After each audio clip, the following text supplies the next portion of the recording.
जय हिंद साथियों। भारत माता के अमर शहीद पंडित राम प्रसाद बिस्मिल जी के अपने विचार भारत माता के दूसरे अमर शहीद अशफाक उल्लाह खां के बारे में उनकी आत्मकथा के अंश से आपके समक्ष प्रस्तुत है, जिसमें पंडित राम प्रसाद बिस्मिल जी अशफाक उल्लाह खां के बारे में बात कर रहे हैं और कहते हैं, मुझे भली भांति याद है कि जब मैं बादशाही ऐलान के बाद शाहजहांपुर आया था तो तुमसे स्कूल में भेंट हुई थी। तुम्हारी मुझसे मिलने की बड़ी हार्दिक इच्छा थी। तुमने मुझसे मैनपुरी षड्यंत्र के संबंध में कुछ बातचीत करनी चाही थी। मैंने यह समझकर कि एक स्कूल का मुसलमान विद्यार्थी मुझसे इस प्रकार की बातचीत क्यों करता है, तुम्हारी बातों का उत्तर उपेक्षा की दृष्टि से दे दिया था। तुम्हें उस समय बड़ा खेद हुआ था। तुम्हारे मुख से हार्दिक भावों का प्रकाश हो रहा था। तुमने अपने इरादों को यूं ही नहीं छोड़ दिया, अपने निश्चय पर डटे रहे। जिस प्रकार हो सका कांग्रेस में बातचीत की, अपने इष्ट मित्रों द्वारा इस बात का विश्वास दिलाने की कोशिश की कि तुम बनावटी आदमी नहीं, तुम्हारे दिल में मुल्क की खिदमत करने की ख्वाहिश थी। अंत में तुम्हारी विजय हुई। तुम्हारी कोशिशों ने मेरे दिल में जगह पैदा कर ली। तुम्हारे बड़े भाई मेरे उर्दू मिडिल के सहपाठी तथा मित्र थे। यह जानकर मुझे बड़ी प्रसन्नता हुई। थोड़े दिनों में ही तुम मेरे छोटे भाई के समान हो गए थे, किंतु छोटे भाई बनकर तुम्हें संतोष ना हुआ। तुम समानता का अधिकार चाहते थे। तुम मित्र की श्रेणी में अपनी गणना चाहते थे। वही हुआ, तुम सच्चे मित्र बन गए। सबको आश्चर्य था कि एक कट्टर आर्य समाजी और मुसलमान का मेल कैसा। मैं मुसलमानों की शुद्धि करता था।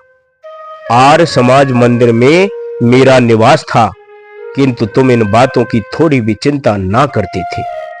मेरे कुछ साथी तुम्हें मुसलमान होने के कारण घृणा की दृष्टि से देखते थे, किंतु तुम अपने निश्चय में दृढ़ थे।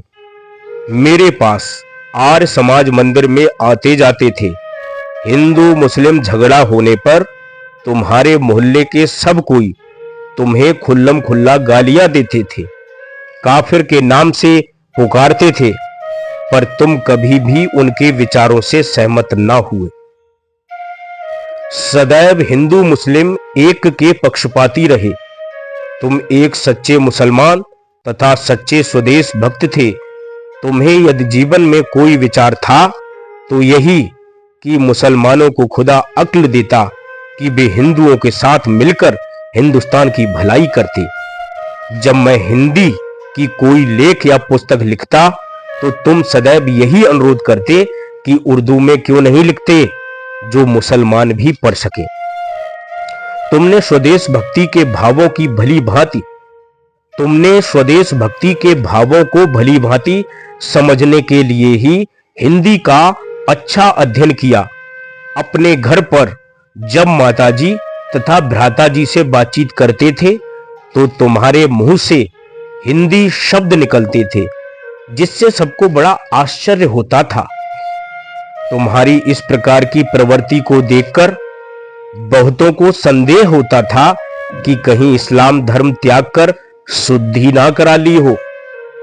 पर तुम्हारा हृदय तो किसी प्रकार अशुद्ध ना था, फिर तुम शुद्धि किस वस्तु की कराते।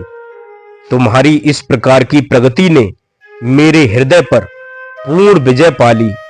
प्रायः मित्र मंडली में बात छिड़ती कि कहीं मुसलमान पर विश्वास करके धोखा ना खाना।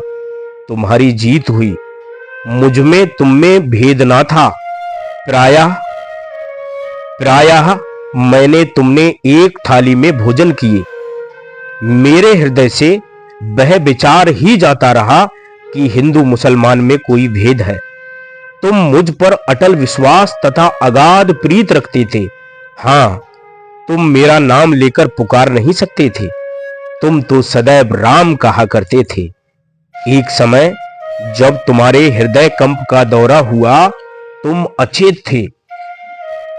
तुम्हारे मुंह से बारंबार राम, हाय राम शब्द निकल रहे थे। पास खड़े हुए भाई बांधवों को आश्चर्य था कि राम राम कहता है। कहते कि अल्लाह अल्लाह कहो, पर तुम्हारी राम राम की रट थी। उसी समय किसी मित्र का आगमन हुआ जो राम के भेद को जानते थे। तुरंत मैं बुलाया गया। मुझसे मिलने पर तुम्हें शांति हुई। तब सब लोग राम राम के भेद को समझे। अंत में इस प्रेम प्रीति तथा मित्रता का परिणाम क्या हुआ? मेरे विचारों के रंग में तुम भी रंग गए। तुम भी कट्टर क्रांतिकारी बन गए। अब तो तुम्हारा दिन रात प्रयत्न यही था कि किस प्रकार ही मुसलमान नव युवकों में भी क्रांतिकारी भावों का प्रवेश हो, वे भी क्रांतिकारी आंदोलन में योगदान दें। जितने तुम्हारे बंधु तथा मित्र थे, सब पर तुमने अपने विचारों का प्रभाव डालने का प्रयत्न किया। प्रायः क्रांतिकारी सदस्यों को बड़ा आश्चर्य होता है कि मैंने कैसे एक मुसलमान को क्रांतिकारी दल का प्रतिष्ठित सदस्य बना लिया। मेरे साथ तुमने जो कार्य किए वे सराहनीय है। तुमने कभी भी मेरी आज्ञा की अवहेलना ना की। एक आज्ञाकारी भक्त के समान मेरी आज्ञा के पालन में तत्पर रहते थे।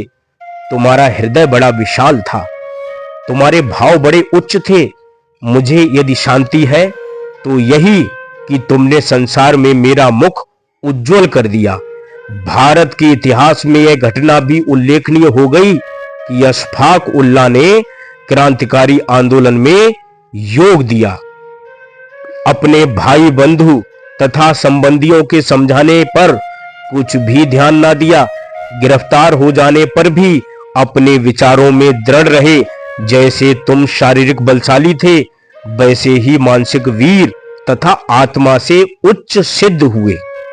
इन सब के परिणाम स्वरूप अदालत में तुमको मेरा सहकारी यानी कि लेफ्टिनेंट ठहराया गया और जज ने मुकदमे का फैसला लिखते समय तुम्हारे गले में जयमाला यानी कि फांसी की रस्सी पहना दी। प्यारे भाई, तुम्हें यह समझकर संतोष होगा कि जिसने अपने माता पिता की धन संपत्ति को देश सेवा में अर्पण करके उन्हें भिखारी बना दिया, जिसने अपना तन मन धन सर्वस्व मात्र सेवा में अर्पण करके अपना अंतिम बलिदान भी दे दिया, उसने अपने प्रिय सखा अशफाक को भी उसी मातृभूमि की भेंट चढ़ा दिया। असगर हरीम इश्क में हस्ती ही जुर्म है, रखना कभी न पाओ यहां सर लिए हुए, रखना कभी न पाओ यहां सर लिए हुए। इसका भावार्थ यह है कि राम प्रसाद बिस्मिल जी, पंडित राम प्रसाद बिस्मिल जी किसी और कवि असगर के हवाले से कहते हैं कि प्रेम के पवित्र स्थल में अपने अस्तित्व का अहम ही अपराध है। यहां पांव रखना हो तो कंधे पर सिर नहीं होना चाहिए। आप सभी का बहुत बहुत आभार, बहुत बहुत धन्यवाद। पंडित राम प्रसाद बिस्मिल जी की उनके आत्मकथा से उनके इस अंश को सुनने के लिए। जय हिंद साथियों।